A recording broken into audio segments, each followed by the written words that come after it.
மணிகண்டன் வீராசாமியினுடைய முதற்கட்ட பார்வை பெறுவார். ஒரு கொள்கை எதிரி கூட்டணி கிடையாது அப்படின்னு ரொம்ப உறுதியாலாம் சொல்லிட்டோம் அப்படின்னு சொன்ன பிறகாகவும் கூட நாங்கள் அதற்கான முயற்சிகளை மேற்கொள்கிறோம். விஜய் உங்கள் கூட்டணிக்கு வருவாரா அப்படின்னு கேட்கும்போது அதற்கான முயற்சிகளை மேற்கொள்கிறோம்.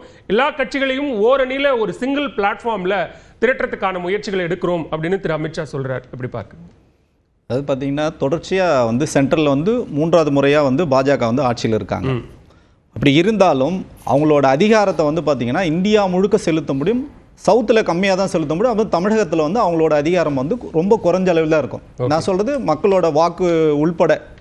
ஸோ இந்த மாதிரி ஒரு சூழ்நிலையில் நீங்கள் என்ன தான் திரு விஜய் அவர்கள் எத்தனை முறை சொன்னாலும் சரி, அவங்க வந்து போடுற பால் போட்டுக்கிட்டே தான் இருப்பாங்க. அது ஒய்டானாலும் பிரச்சனை இல்லை, நோ பாலானாலும் பிரச்சனை இல்லை, அது விக்கெட் விழுன்றது அவங்களோட எதிர்பார்ப்பு. ஸோ அவங்க வந்து பண்ணிட்டு தான் இருப்பாங்க. இது அரசியலில் இது வந்து நடக்கிற விஷயம் தான். அதை வந்து தொடர்ச்சி அவங்க பண்ணிட்டு இருக்காங்க.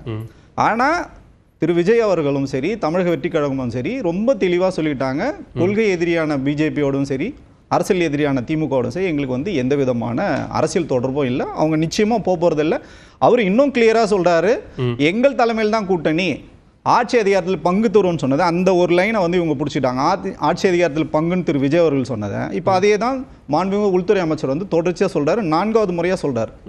என்னதான் நீங்கள் வந்து என்டிஏ கூட்டணின்னு சொன்னாலும் இங்கே தமிழகத்தில் மிகப்பெரிய ஒரு பிளேயர் வந்து அதிமுக தான். சரி, அவங்க வந்து என்ன சொல்கிறாங்கன்னா எங்களோட கூட்டணியில் தான் வந்து ஆட்சி அமையும், என்டிஏ கூட்டணியில் தான் ரொம்ப அதீதமான இல்லை வந்து அதிமுக வந்து குறைச்சி மதிப்பிடுறாங்களோ அப்படின்ட்டு தான் வந்து நம்ம வந்து பொதுவாக பார்க்க வேண்டிய ஒரு விஷயமா நம்ம இருக்குது. ஏன்னா இங்கே என்ன நடந்தாலும் வந்து அதிமுகவுக்கும் திமுகவுக்கும் தாவேக்காவுக்கும் பாஜக வந்து நாம் தமிழகம் தான் இங்கே பிரச்சனை. பாஜகவுக்கு வந்து பிரச்சனை கிடையாது. ஏன்னா அவங்க ஏற்கனவே வந்து 4 சீட்டு ஜெயிச்சதே பார்த்தீங்கன்னா அதிமுக தயவால தான் ஜெயிச்சிருக்காங்க. இன்னும் ஜெயிச்சாலும் சரி ஜெயிக்கலாம் சரி, ஏன்னா இது சட்டமன்ற தேர்தல் அவங்களுக்கு ஒரு பிரச்சனை இல்லை. அவங்க பேச பேச இங்கே சிக்கல் யாருக்குன்னா அதிமுக தான் இங்கே வந்து சிக்கல் வந்து உருவாக்குறாங்க. ஸோ அதில் வந்து அவங்க தெளிவாக இருக்காங்க. தெரியாதா கூட்டணி அமைச்சிருக்கிறாங்க, எல்லா கட்சிகளையும் ஓரணியில் இணைக்கக்கூடிய முயற்சி அது அதிமுக பாஜக. நீங்க சொல்ற மாதிரி தேசிய ஜனநாயக கூட்டணி தமிழ்நாட்டில் அதிமுக தலைமையிலான கூட்டணிங்கிறாங்க. திரு எடப்பாடி பழனிசாமியும் விஜய வேண்டாம்னு சொல்லல, அவரும் அவர் கருத்து அவர் சொல்லலாம், ஆனா அவரையும் நாங்கள் வரவேற்கிறோம், வந்தால் திமுகவுக்கு எதிராக வாக்குகள் சிதறாமல் எல்லா கட்சிகளையும் ஓரணியில திரட்டலாம்னு திரு எடப்பாடி பழனிசாமி தான் சொல்றாரு. அதுக்கு அவங்க பாஜகவும் திரு அமித்ஷா அவர்களும் வாய மூடிட்டு இருந்தாலே அதிமுக ஓட்டு வரும். அதை இவங்க வந்து இன்னும் வந்து அதிகமாக பேசி தான் இருக்கிற ஓட்டையும் அவங்க வந்து இழக்க தான் போறாங்க. இது வந்து அதிமுகவுக்கு நெருக்கடியை தான் கொடுக்கும். அதிமுக வந்து பலவனப்படுத்தும் முயற்சியாக தான் நாங்கள் வந்து பார்க்குறோம். ஏன்னா இப்போ வந்து விஜய் அவர்கள் கூப்பிட்றாங்க, ஓகே குட், அவங்க வந்து அது வந்து வலுவை சேர்க்கும்னு நினைக்கிறாங்க. ஆனால் எங்கள் தலைமையில் கூட்டணின்னு அவங்க சொல்றது எப்படி வலுவை வந்து சேர்க்கும்? அதிமுக வலுவை நிச்சயமா அது சேர்க்கவே சேர்க்க, அது வந்து நிச்சயமா அவங்களுக்கு வந்து பின்னோக்கி தான் அவங்க வந்து இழுக்கிறாங்க. ஒரு பாஜக தலைமையில கூட்டணின்னு சொல்லலையே, அதிமுக தலைமையில தான் கூட்டணி. ஆனா விஜய் வரணும். அதிமுக தலைமையில் கூட்டணின்னு சொல்லும் திரு விஜய் அவர்கள் சொன்ன அந்த ஒன் லைனை இவங்க எடுத்துக்கிட்டாங்க. ஆட்சியிலும் பங்கு அதிகாரத்திலும் பங்கு அவர் சொன்னதை கிட்டத்தட்ட அவங்க அதை தான் சொல்றாங்க. எங்கள் உறுப்பினர்கள் அதில் இருப்பாங்க, ஆட்சியில வந்து பங்கு இருப்பாங்க, இது என்டிஏ கூட்டணின்னு சொல்றது அதீதமான வார்த்தைகள். சோ அதை வந்து அவங்க வந்து ஸ்ட்ரீம்லைன் பண்ணி அதிமுக கூட்டணி ஸ்ட்ரென்தன் பண்ண வேலைகள் செய்யறது வந்து அரசியல் இது நடக்க தான் செய்யும். ஆனா இவங்க என்னதான் பேசினாலும் சரி, எப்படி எந்த பக்கம் சுத்தி வந்தாலும் திரு விஜய் அவர்கள் நிச்சயமா வந்து அதிமுக கூட்டணிக்கு வந்து போறதில்ல, பாஜகவோட அவர் சேர்ந்து வேலை செய்யறதுக்கான எந்த விதமான அடிப்படை நகர்வு எதுவுமே வந்து நடக்கல. ஓகே, திரு அக்னீஸ்வரன், இங்க அப்படியான ஒரு சூழல் இல்லை. ஆனா திரு எடப்பாடி பழனிசாமி அந்த ஒரு அழைப்பை கொடுத்துக்கிட்டே இருக்கிறாரு. விஜய் வருவார், விஜய் வந்தா இங்க வந்து திமுகவுக்கு எதிராக வாக்குகள் சிதறாம நம்ம எல்லாரையும் ஓரணியில கட்டமைக்கணும் அப்படிங்கிறத சொல்றாரு. ஆனா மணிகண்டன் என்ன சொல்றாருன்னா, அதிமுகவுக்கான வாக்குகள் அல்லது அதிமுகவுக்கான பலவீனமே பாஜக தான், அது தெரியாம அதிமுக இருக்கு அப்படிங்கிறாரு. என்ன சார்? அதிமுகவுக்கான பலவீனமே பாஜக தான், அது தெரியாம அதிமுக இருக்கு அப்படிங்கிறாரு. இல்ல, நான் அப்படி சொல்ல அந்த கோணத்துல சொல்லவே இல்லை. இவங்க வந்து என்ன சொல்றாங்கன்னா, எங்கள் தலைமையில் கூட்டணி, நாங்க கூட்டணி ஆட்சி அமைப்புன்னு சொல்லிட்டு அதிமுக வந்து நோக்கி வந்து பிஜேபி சொல்றது அதிமுக வந்து பின்னோக்கி இழுக்கிறாங்க. அதுதான் நானும் சொன்னேன். சரி சொல்லட்டும். அதாவது சார், அடியன் வந்து ஒரு யதார்த்த அரசியலை தான் நான் பார்க்குறேன். தமிழ்நாட்டில் திராவிட முன்னேற்ற கழகம் அதனுடைய கூட்டணி கட்சியை போல திமுக ஆட்சியை அகற்ற வேண்டும் என்று நினைக்கிறவங்க எல்லா பேருமே திமுக மாடல் மாதிரியே பின்பற்றணும் அப்படின்றது என்னுடைய எதிர்பார்ப்பு. அங்கே என்னதான் நடந்தாலும் சரி, ஆனால் வெளியில் கேட்கவே கேட்காது, அது மாதிரி தான் போகணும்னு ஒன்று. ரெண்டாவது, இங்கே பேசும்போது மாண்புமிகு எதிர்க்கட்சி சொல்றது யாருக்கு? பிஜேபிக்கா அதிமுகவுக்கா? ரெண்டு பேருக்குமே தான். இப்போ அதிமுக வந்து அதிமுகவினுடைய அது வந்து பெருமாள் மணி சாருடைய விருப்பம், அவருடைய விருப்பத்தையும் பதிஞ்சுக்கோங்க. இப்போ என்னன்னா அதிமுகவினுடைய பொதுச் செயலாளர் மாண்புமிகு எதிர்க்கட்சித் தலைவர் எடப்பாடி பழனிசாமி அவர்கள் சொல்லுகிறார், நீங்க வந்து அங்க எங்க வந்து தாவேகா வந்து இங்க வரணும் அப்படின்ற மாதிரி நீங்க கேள்வி முன் வச்சீங்க. இதே கேள்வியை இந்தியா முழுவதும் பலமாக ஆட்சி செய்து கொண்டிருக்கக்கூடிய பாஜகவினுடைய உள்துறை அமைச்சர்கிட்ட போய் கேட்குறாங்க, நீங்க தாவேகாவை நீங்க சேர்த்துக்கிறீங்களா, நாம கொஞ்சம் பொறுத்துருங்க பார்ப்போம் அப்படின்னு சொல்லியிருக்காரு.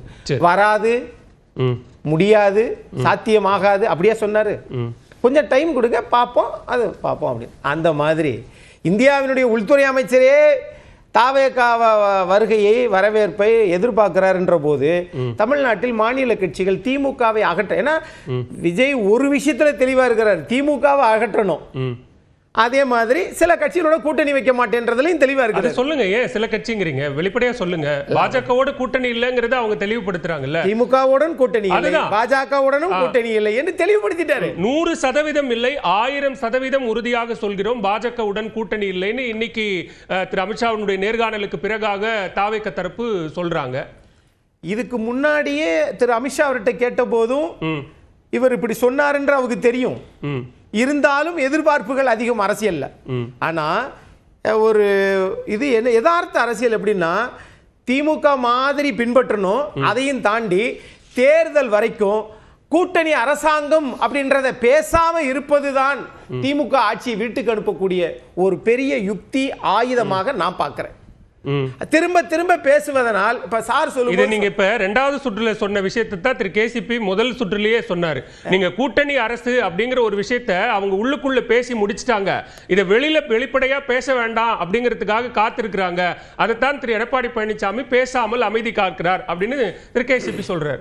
பேசாமல் அமைதி காக்கிறது சார், அவர் ரொம்ப சோ மெச்சூர்டு பொலிட்டிஷியன் தான், அவர் பொறுமையானவர் தான். ஏற்கனவே ஒரு முறை பேசிவிட்டார். என்ன சொன்னாரு, கூட்டணி ஆட்சி என்பது இல்லைன்ட்டாரு. ரெண்டாவது தனிப்பெரும்பான்மையுடன் ஆட்சி அமைக்கும்னு சொல்லிட்டாரு. ஆக திரும்ப திரும்ப வந்து ஒரு கருத்தை சொல்றதுனால அது ஒரு விவாத பொருளா மாறும்ன்றது அவருக்கு நல்லாவே தெரியும். இன்னொன்னு நம்முடைய சார் பெருமாள் மணி சார் பேசும்போது சொன்னாரு, இல்ல கூட்டணியெல்லாம் அமைஞ்சிருச்சுங்க, ஆட்சி அதிகாரத்துக்கு ஏன் போறீங்க, எங்க கூட்டணியே செட் ஆகலைங்க அப்படிங்கிறாரு. அதுக்கு அது பொருள் அல்ல, அது அர்த்தம் இல்ல. அப்ப அமமுக கூட்டணியில இருக்கானே இருக்கு இருக்குது. ஐயா ஓபிஎஸ் இருக்காரா? இருக்கிறாரு. அது அதிமுக உறுதிப்படுத்தி அங்க மட்டும் நீங்க கேட்க கூடாது. ஏன் தெரியுமா? உறுதிப்படுத்திருச்சா?